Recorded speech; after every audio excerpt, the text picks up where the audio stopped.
Mesdames et messieurs, bonsoir et bienvenue dans ce flash d'information sur Bamako News TV. Nous ouvrons ce flash d'information par l'actualité nationale. Le gouvernement de transition lors du Conseil des ministres du mercredi 11 décembre 2024 a adopté sur proposition du ministre de la Refondation de l'État chargé des relations avec les institutions un projet de loi autorisant le gouvernement à prendre certaines mesures par ordonnance.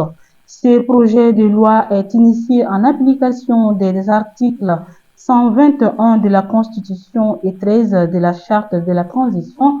Il vise à autoriser le gouvernement à prendre par ordonnance des mesures qui sont normalement du domaine de la loi durant la période comprise entre la clôture de la session ordinaire du Conseil national de transition ouverte le 7 octobre 2024 et l'ouverture de la session ordinaire du mois d'avril 2025.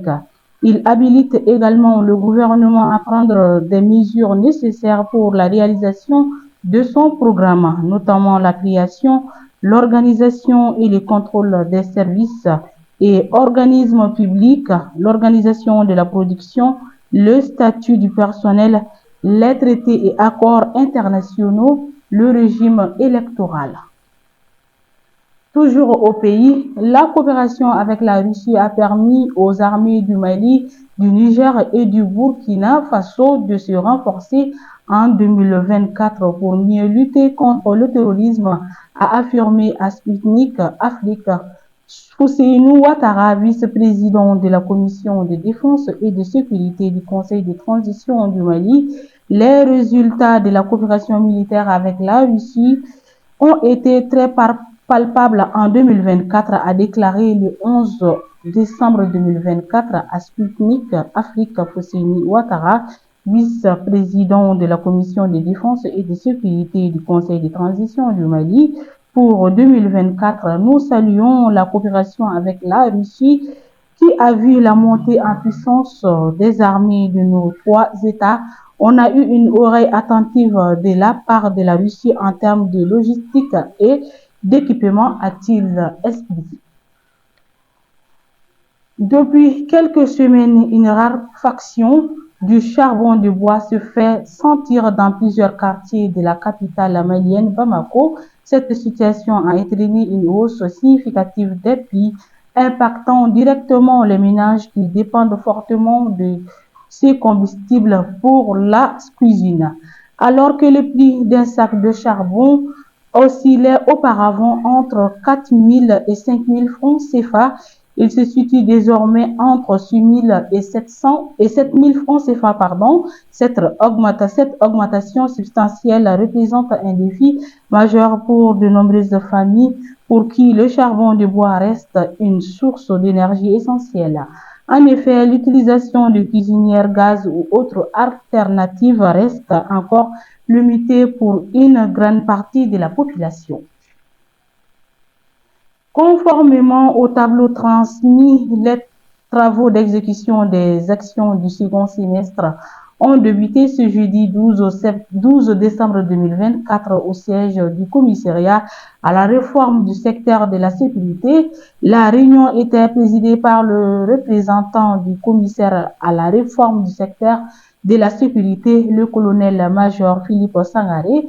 Il s'agit à travers ces travaux de 2 jours de constater la réalisation des actions majeures concourant à améliorer la situation sécuritaire. Dans son intervention, le représentant du commissaire à la réforme du secteur de la sécurité, le colonel Sangaré, a exhorté les participants à produire des données chiffrées et complètes afin de permettre au bureau suivi évaluation du commissariat de dégager un tableau de bord avec des statistiques pouvant aider à la planification future.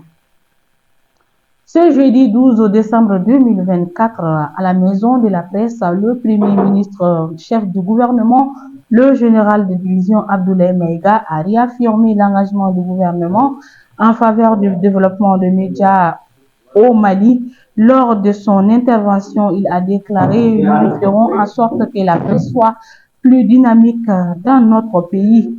Concernant l'aide à la presse, nous entreprendrons des plaidoyers pour garantir un soutien accru essentiel à l'épanouissement des médias. Ces propos traduisent une volonté claire de renforcer le rôle des médias dans la consolidation de la démocratie et la promotion de l'information.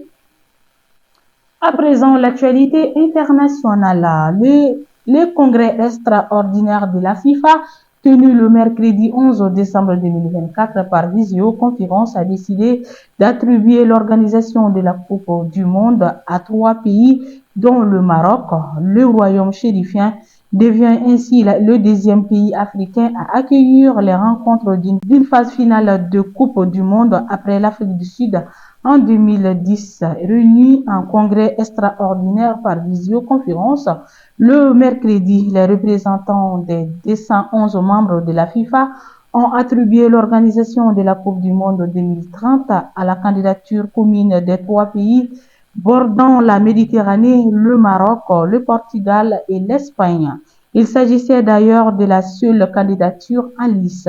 Pour marquer le centenaire de la compétition, des matchs seront également disputés en Amérique du Sud, en Argentine, au Paraguay et Uruguay.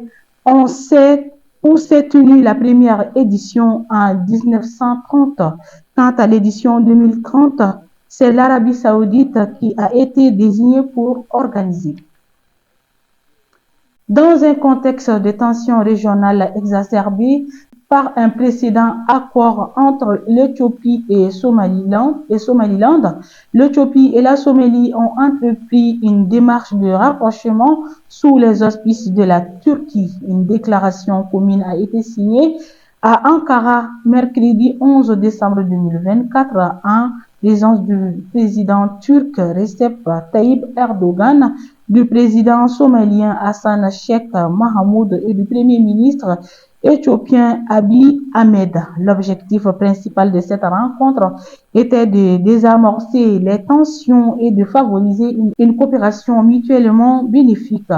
Les deux pays ont affiché une volonté commune de mettre de côté les différends et les sujets litigieux afin de construire un avenir de prospérité partagée. Et voilà, mesdames et messieurs, nous sommes au terme de ce flash d'information. Merci à vous de l'avoir suivi. Au plaisir de vous retrouver très prochainement. D'ici là, portez-vous bien.